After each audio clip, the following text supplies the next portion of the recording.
How about the Portage, Michigan native, about an hour and a half down the road?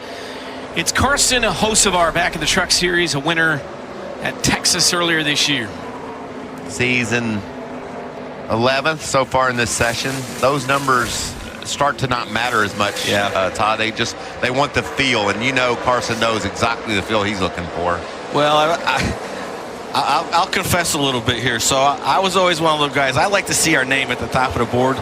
So at Michigan, all you do is you lay back 6-8 car links, truck links, get that run on that draft in front of you, and you go to the top of the board. So it's really hard to say, actually, by looking at these times, who is the best truck out there, who has the best handling truck, who has the fastest truck. So that's why we got to qualify.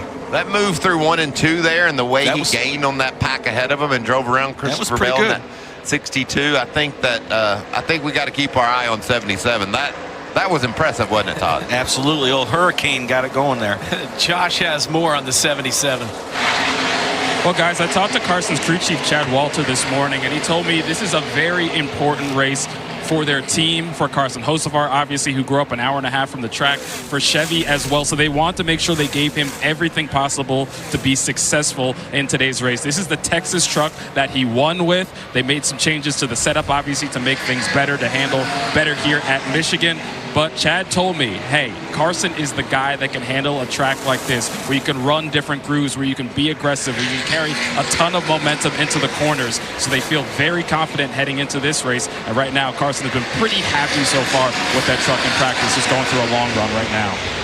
And I will agree, Josh, that Carson is that guy, but there's about 10 or 12, 14 other guys out there that are that guy too, that can go out and do whatever it takes to go to victory lane. And the cat he just happened upon there, Ross Chastain in the 45, is another one of those guys. Ross he's one of those dudes, he can get it done on any track, right?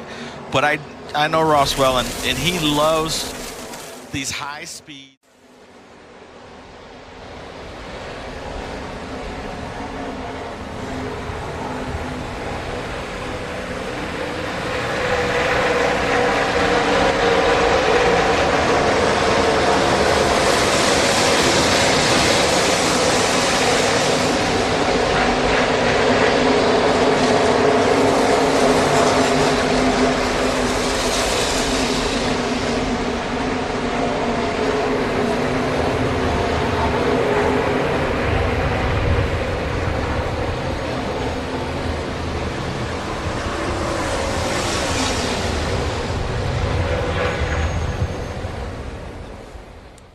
Josh has got a guy standing there with him that I don't know, is he going to take a bet whether he's done or not? What's he doing, Josh? Well, yeah, Carson ran 25 laps, got out, and now he's signing autographs and meeting with the people back at his hometown track. So you got to be happy with the truck. And are you done, or are we going to run a mock run? No, I think we're done. I think we're all right. It's wide open in the race trim, so I don't know what we'd 100% learn in qualifying trim or whatever. But no, I feel really good about our race truck. It was really similar to last year, but I had more grip and it was a little easier to drive, so that should give me a little bit more confidence in our stuff and be able to get it.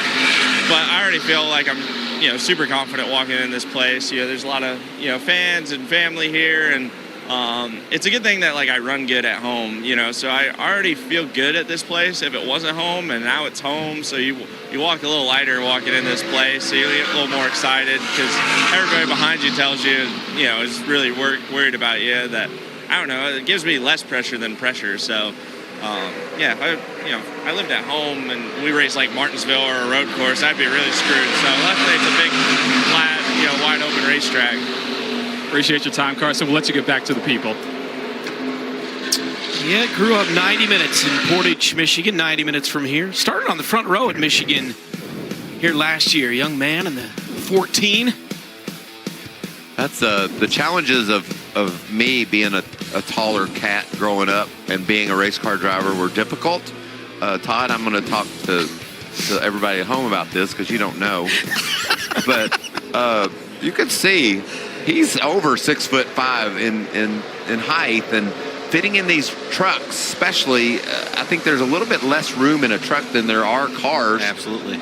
So he's got challenges, and to be able to overcome those and to have the confidence that he has about this racetrack and it being right down the road from his house, he said it really well. This is a great feeling for him, and he'll be on our short list of favorites this afternoon. Best Michigan finish to this point is 11th. Go. And now it's the 77 for Spire, Carson Hocevar. Told you he was going to get in qualifying, Michael. Yeah, we knew he would eventually, and he's doing it now. All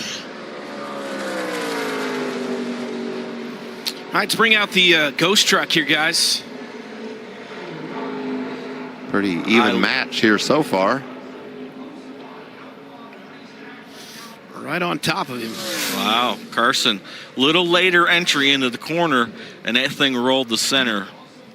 It's much just better. the subtle things, isn't it? Very subtle. It's only 5 or 6 feet difference, but it makes a huge difference.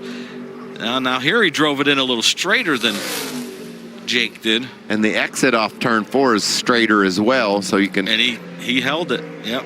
He actually gained a little on exit. Right to the bottom of the racetrack.